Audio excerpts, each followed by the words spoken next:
Este es el Citicorp Center. En el verano de 1978 había estado abierto por menos de un año cuando su ingeniero estructural Bill LeMessurier hizo un descubrimiento aterrador. Su rascacielos de vanguardia, una maravilla de la ingeniería, tenía un defecto fatal.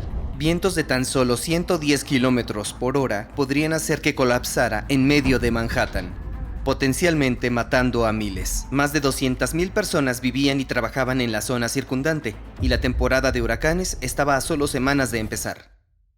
Y ahí estoy yo, la única persona en el mundo que sabía esto.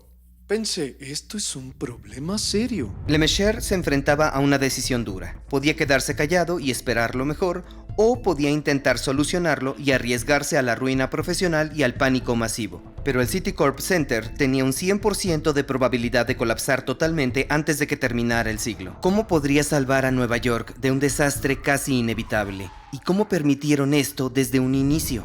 El productor e ingeniero de Veritasium, Henry Van Dyke, viajó a Nueva York para investigar más a fondo.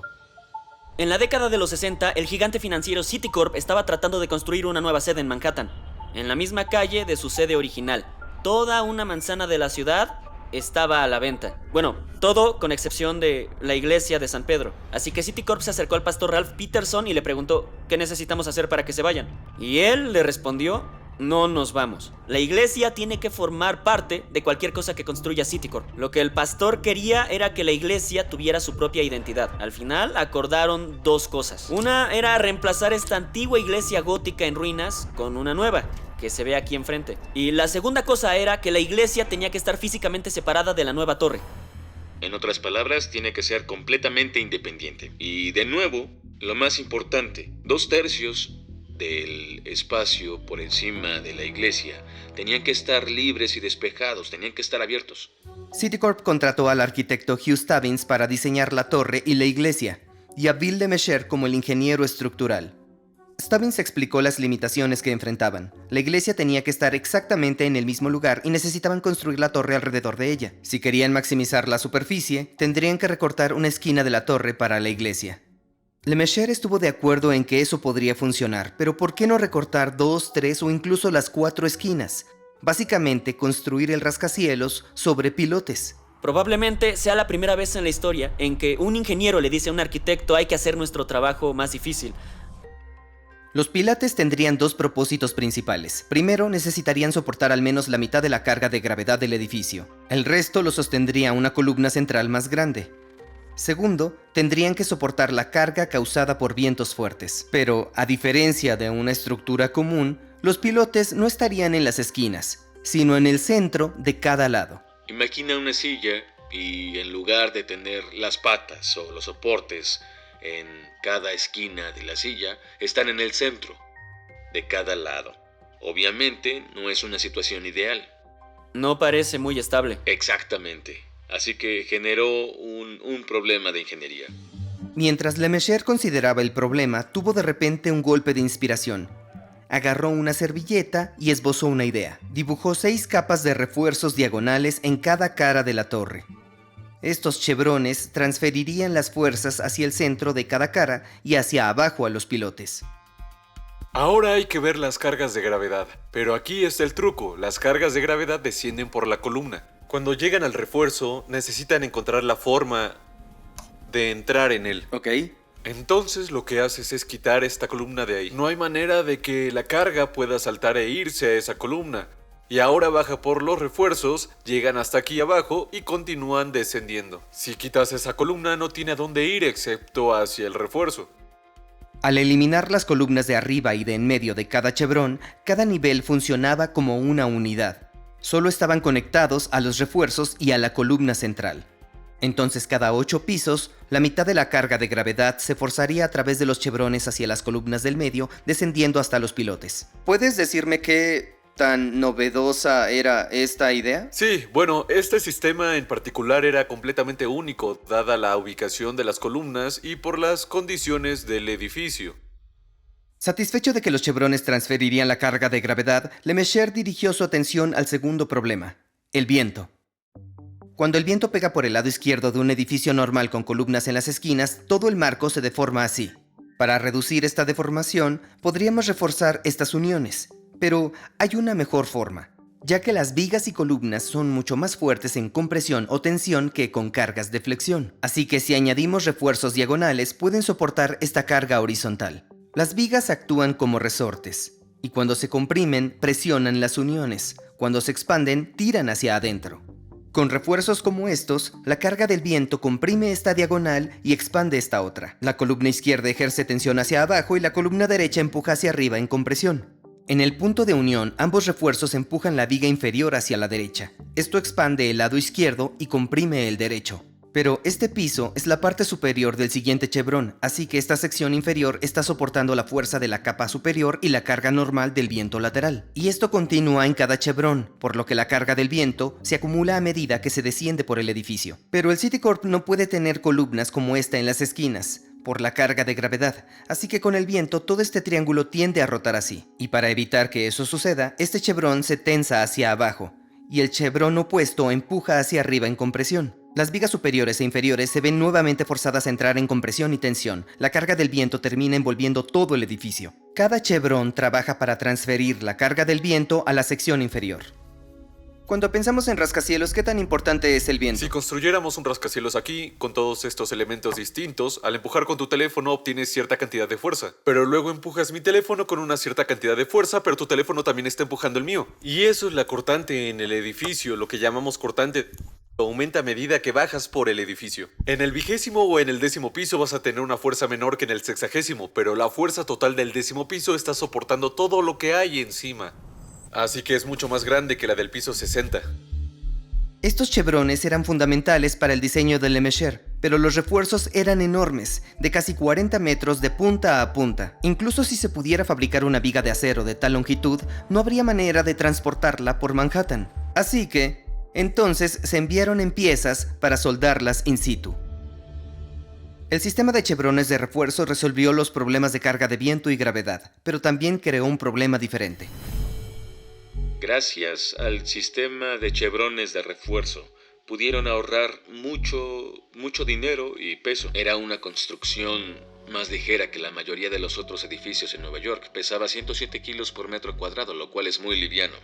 Desafortunadamente, eso hizo que el edificio oscilara. Podía moverse con el viento. No era necesariamente un problema estructural. Simplemente podía ser incómodo para los ocupantes. La forma en la que podrían haber resuelto esto era añadiendo más acero estructural y haciéndolo mucho más rígido. Pero la solución que Le Mesurier ideó fue mucho más elegante. Adoptó algo que se usaba regularmente en puentes, tendidos eléctricos y barcos, pero nunca antes en un edificio: un amortiguador de masa sintonizada o AMS.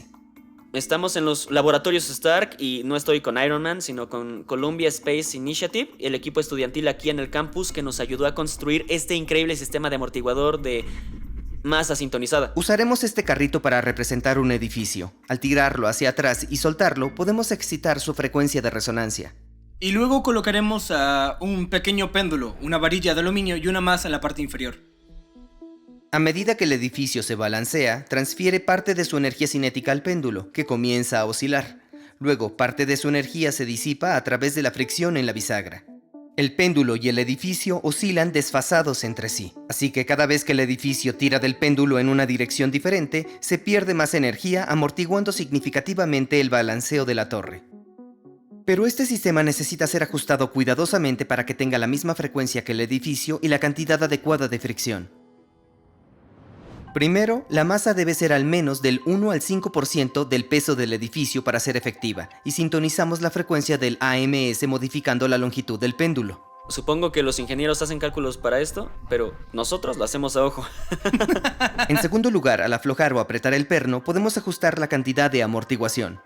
Necesitamos disipar más energía a través de la fricción en la bisagra para detener el balanceo más rápidamente. Apretamos el perno superior para que todo el sistema tenga un poco más de resistencia y veremos si podemos amortiguarlo más.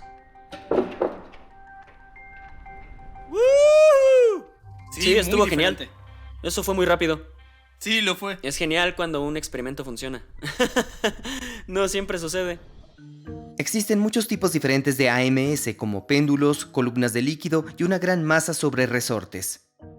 Le Mesurier utilizó este último en Citicorp. Lo que ven es un enorme bloque de concreto que mide casi 3 metros cuadrados, tiene un grosor de unos 2.4 metros y pesa 400 toneladas. Se instaló en el último piso y se le conoce cariñosamente como ese gran bloque de queso. Cuando Citicorp se inclina hacia un lado, el bloque comienza a moverse en la misma dirección. Parte de la energía se disipa a través de distintos amortiguadores viscosos. Las oscilaciones de Citicorp se amortiguan gracias a esas pérdidas de energía, ya que la oscilación del bloque está desfasado del movimiento del edificio. Lemessurier esperaba que el amortiguador redujera la amplitud del balanceo en aproximadamente un 50% y ahorró alrededor de $4 millones al no necesitar 2.800 toneladas adicionales de acero estructural. Con los chevrones de refuerzo para canalizar las fuerzas hacia los pilotes y el amortiguador de masa sintonizada para reducir el balanceo, Lemessurier estaba convencido de que el edificio era estructuralmente sólido. El día de su inauguración, en 1977, el Citicorp Center era el 11º edificio más alto del mundo. La prensa lo describió como una acrobacia arquitectónica. Más tarde, el Instituto Estadounidense de Arquitectos le otorgó un premio de honor, calificándolo de Tour de Force por su elegante silueta en el horizonte y para el peatón un imponente voladizo. Entonces, todo va de maravilla durante un año, ¿verdad? Bueno, todo va de maravilla durante casi un año. Pero el primer indicio de problemas llegó en mayo de 1978. Lemessurier estaba hablando con otro cliente de soldar chevrones de refuerzos similares. El arquitecto y el fabricante de acero le dijeron: dinos, ¿cómo resultaron esos refuerzos? Soldados, parecen una exageración, pensaron. Y Lemessurier dijo: sí, funcionaron bien, déjame llamar a mi gente en Nueva York para ver. Entonces llamó a su oficina en Nueva York y le dijeron: Bill, ¿no supiste? Esas conexiones las atornillamos. El contratista había sugerido ahorrar $250,000 utilizando pernos para fijar los refuerzos en lugar de soldarlos, y la firma de Lemessurier estuvo de acuerdo. No hay nada que diga que un perno es intrínsecamente peor o mejor que una soldadura. Se utilizan en diferentes circunstancias por diferentes razones, pero es un poco sorprendente descubrirlo. Pensaba que las conexiones en este Tour de Force, este rascacielos únicos que está a la vanguardia de la ingeniería estructural, estaban conectadas de una forma, pero aparentemente están conectadas de otra. Pero si los refuerzos van así, ¿a dónde va a ir? Solo necesita la soldadura cuando los refuerzos van así. Dado que la carga de gravedad siempre comprimía los refuerzos, algunos de los chevrones solo se sometían a tensión con vientos muy fuertes, y aún así, no era demasiada tensión. Lemessurier confió en que su equipo había hecho los cálculos correctos y que la sustitución era correcta, incluso lógica. Pero alrededor de un mes después, Lemessurier recibió una llamada de un estudiante que quería hacer algunas preguntas sobre el Citicorp Center. Su profesor le había dicho: ese ingeniero no sabe lo que está haciendo y las columnas nunca deberían ponerse en medio, deberían ponerlas en las esquinas. ¡Qué tontería! Y le dije al estudiante: bueno, tu profesor no sabe de lo que habla, no entiende el problema que tenemos que resolver. Lemessurier recibió los cálculos con el estudiante para asegurarle que los pilotes estaban en el lugar correcto. Pero lo interesante es que en ese momento estaba pensando en las cargas de viento desde todas las direcciones. A finales de la primavera de 1978, Bill Lemessurier estaba trabajando en la parte trasera de un hotel Hilton cuya planta forma un triángulo, no un rectángulo.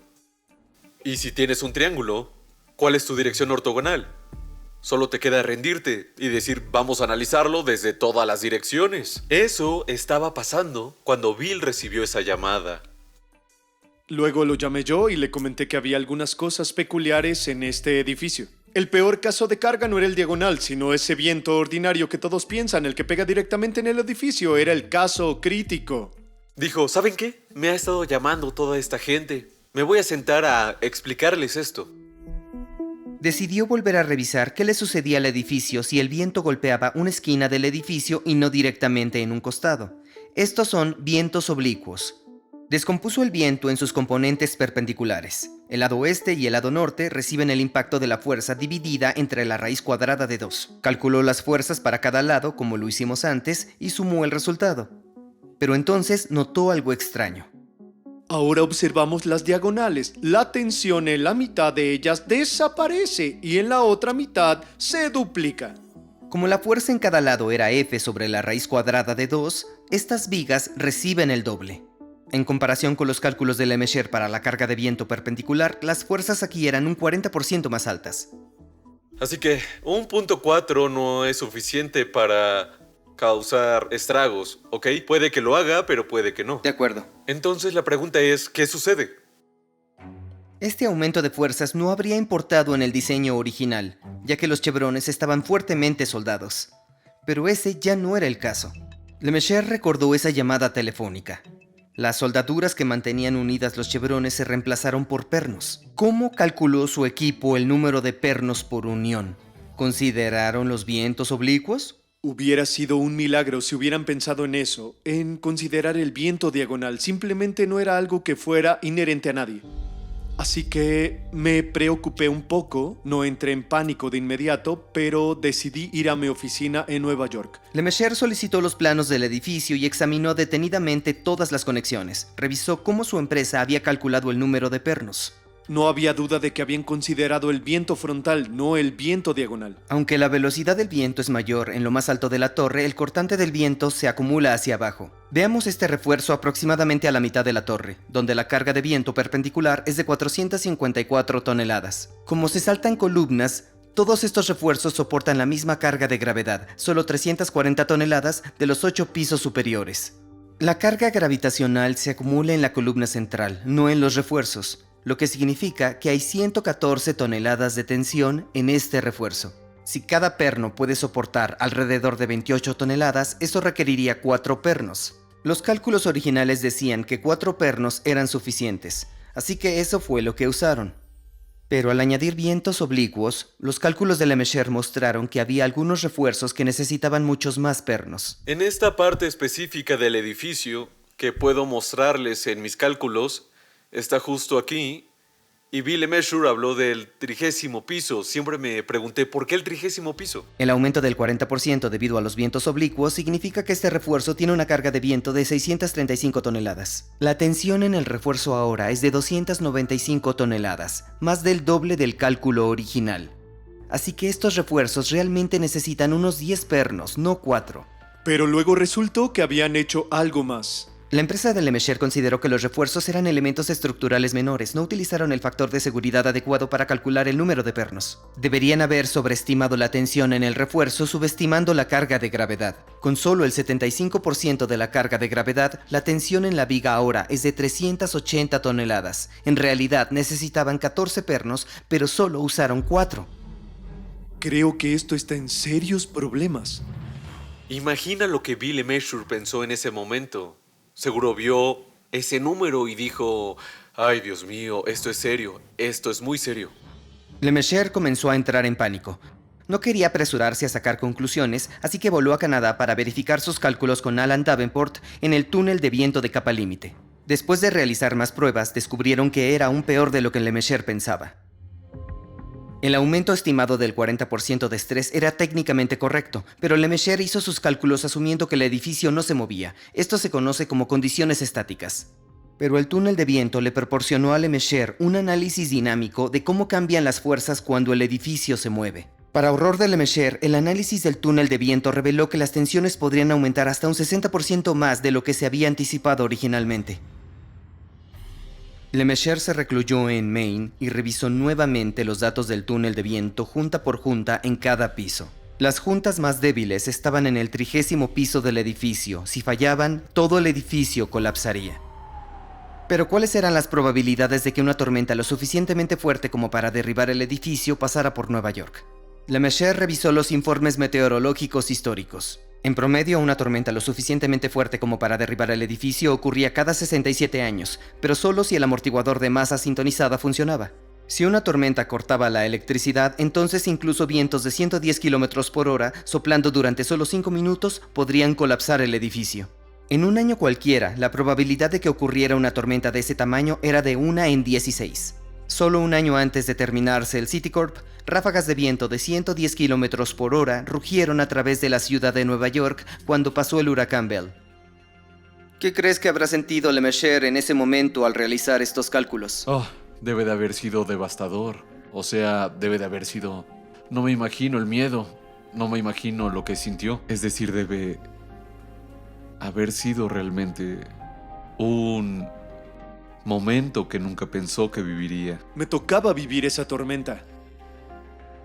Y como que era julio, podía suceder en el verano de 1978. Lemesurier necesitaba decidir, y decidir rápido, pero revelar este error podía significar demandas, bancarrota y ruina profesional. Podía quedarse en silencio, solo Davenport sabía y no iba a revelar nada. O podía desaparecer por completo. En una entrevista posterior admitió: me dije que podía conducir por la autopista a 160 km por hora y estrellarme deliberadamente contra el contrafuerte de un puente. Ese sería el final y todo esto desaparecería. Lo pensé. Pero había una probabilidad de 1 en 16 de que colapsara ese mismo otoño. Con miles de vidas en riesgo, no había otra opción más que actuar. Después de hablar con algunos abogados y otros ingenieros expertos, Lemesurier le contó al arquitecto Stubbins y juntos informaron al presidente de Citicorp, Walter Wriston. Pocas horas después de esa reunión, Lemesurier adquirió generadores de emergencia para el amortiguador de masa sintonizada. El AMS fue diseñado originalmente para estabilizar cualquier balanceo para mayor comodidad, pero ahora se había convertido en el soporte en el que se apoyaba la torre. Lemesurier depositó todas sus esperanzas en ello. Llamó al plan de reparación confidencial Proyecto Pandora. Pero eso sonaba odioso, así que ideó la revisión especial de ingeniería de eventos que nadie previó, o Proyecto Serene para abreviar. Cada noche los soldadores entraban al edificio cuando todos se habían ido. Arrancaban el cartón yeso que rodeaba las vigas del chevron y soldaban 2 placas de acero de 5 centímetros de grosor y 2 metros de largo en cada unión. Como curitas, literalmente curitas en ambos lados de estas juntas. Después reemplazaban la pared y limpiaban todo antes de que los empleados de oficina regresaran a la mañana siguiente. Necesitaban soldar más de 200 juntas, y Lemesurier las clasificó por importancia, comenzando con las del 30º piso. Pero las reparaciones no se completarían antes de la temporada de huracanes, así que Citicorp trabajó con la Cruz Roja para desarrollar un plan de evacuación de 10 cuadras. ¿Cuántas personas estaban en riesgo en el edificio? ¿Y si se caía, afectaría a otros edificios? O sea, ¿había posibilidades de que fuera aún más desastroso? Absolutamente. Esto se habría derrumbado. Y habría caído sobre otro edificio, que habría caído sobre otro edificio, causando así un proceso horroroso. Era incalculable cuáles podrían haber sido los efectos finales. Pero, ¿cuántas personas se consideraron en los planes de evacuación? Miles. Solo el edificio albergaba a miles de personas. Y luego estaban los residentes y los negocios alrededor del edificio. Eran miles más. A pesar del riesgo, decidieron no informar al público, ni siquiera a quienes trabajaban en el edificio. No querían provocar un pánico masivo. En su lugar, colocaron medidores de tensión en partes estructurales importantes. Los medidores monitoreaban cada flexión y torsión de los rascacielos desde un centro de comunicaciones a 8 cuadras de distancia. Al menos eso les avisaría con un poco de tiempo. Pero este plan requería nuevas líneas telefónicas, y la compañía telefónica no podía resolverlo en varios meses. Así que el presidente de Citicorp llamó de inmediato al presidente de AT&T y las líneas fueron instaladas a la mañana siguiente. Pero a pesar de que Lemesurier intentó mantener el proyecto Serene en secreto, la gente comenzó a hacer preguntas. El 8 de agosto, Citicorp emitió un comunicado sobre las reparaciones. Tuvimos que inventarnos toda una historia. Y las mentiras piadosas a estas alturas son totalmente morales. No quiere sembrar el pánico en la comunidad entre quienes no tienen por qué estar aterrorizadas. Nosotros teníamos pavor, de eso no hay duda. Varios periódicos lo informaron, pero no tenían los detalles. Luego, Lemesurier recibió un mensaje. El New York Times estaba tratando de contactarlo. Si no respondía, sabrían que algo estaba pasando.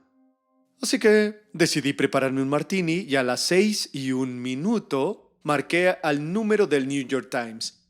Levanté el teléfono, ellos contestaron, era una grabación que decía: el New York Times se ha declarado en huelga desde las 6. Y no solo el New York Times se fue a huelga, todos los periódicos de Nueva York también lo hicieron. Hasta octubre. Teníamos un apagón informativo y eso fue lo mejor que pudo haber pasado. La prensa ya no lo acosaba y el clima era hermoso. Los trabajos de reparación continuaban sin problemas. Pero a finales de agosto llegó la noticia que todos temían. El huracán Ela comenzaba a formarse en el Caribe y esta es la tormenta que ellos estaban temiendo. Las reparaciones iban por la mitad. Creo que esta tormenta ocurre una vez cada 200 años y la podría resistir, pero Lemesurier no estaba dispuesto a correr riesgos porque no conocía la intensidad de la tormenta y era una tormenta fuerte. ¿Entonces había una posibilidad? Absolutamente había una posibilidad y tenían que prepararse para ella. El viernes 1 de septiembre, Ella se dirigía hacia Nueva York con vientos que alcanzaban los 200 kilómetros por hora. Las autoridades de la ciudad se preparaban para comenzar la evacuación. La policía iría de puerta en puerta para sacar a todos en un radio de 10 cuadras. Durante 24 horas de tensión, Ella se estacionó cerca de Carolina del Norte. Como dijo LeMessurier, sudábamos la gota gorda. Pero en algún momento de la noche, el huracán Ella se desvió hacia el mar en el último minuto. Se intensificó y golpeó a Canadá con vientos máximos de 225 kilómetros por hora. Pero Citicorp estaba a salvo. LeMessurier describió esa mañana siguiente en Nueva York como el día más hermoso que el mundo haya visto jamás. Terminaron las reparaciones en octubre, solo 6 semanas después de que LeMessurier informara a Citicorp. Ahora, el edificio, según LeMessurier, puede resistir una tormenta que ocurre una vez cada 1000 años.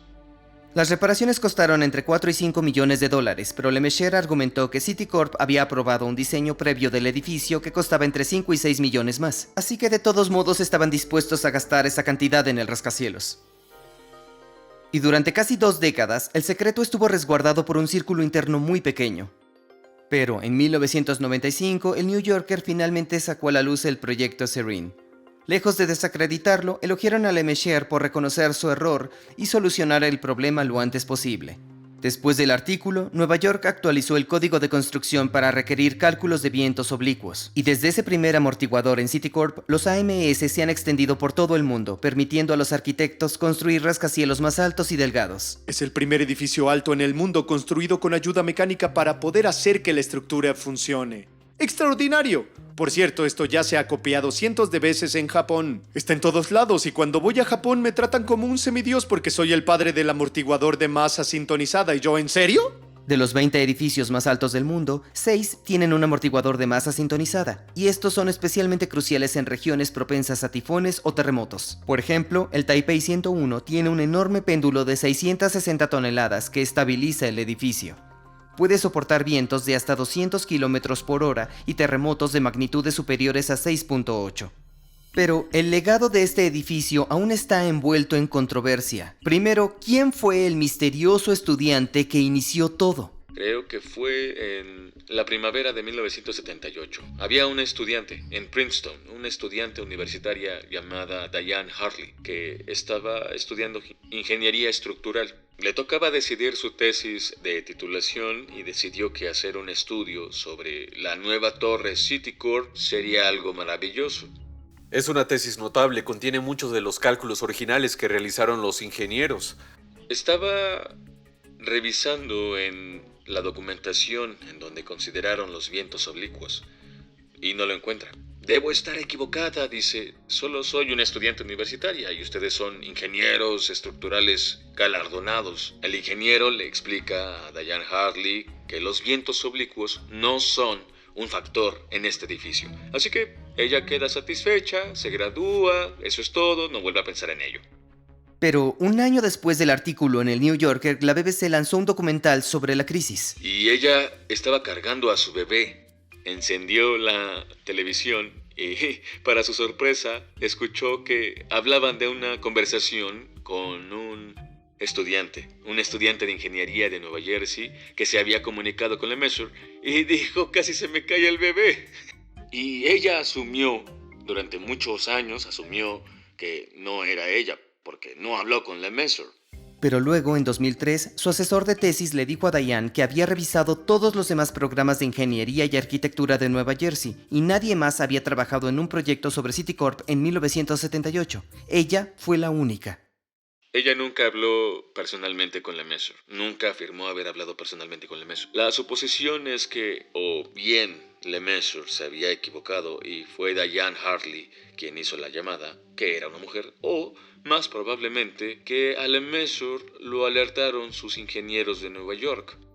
Luego, en 2011, un hombre llamado Lee de Carolis habló.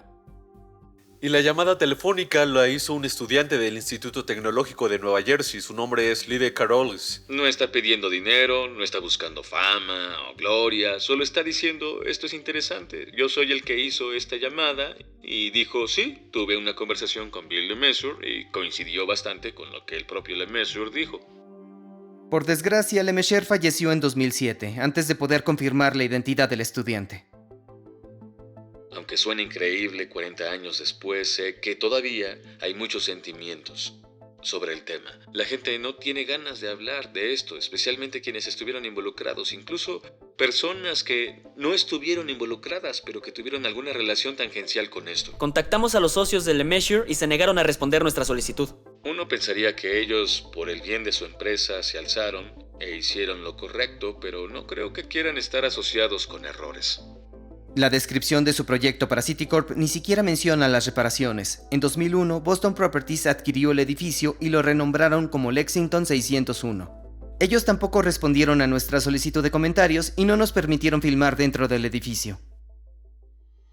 En 2021 surgieron más preguntas con un nuevo estudio del Instituto Nacional de Estándares y Tecnología. Querían averiguar si los vientos oblicuos eran más demandantes en un edificio como el Citicorp.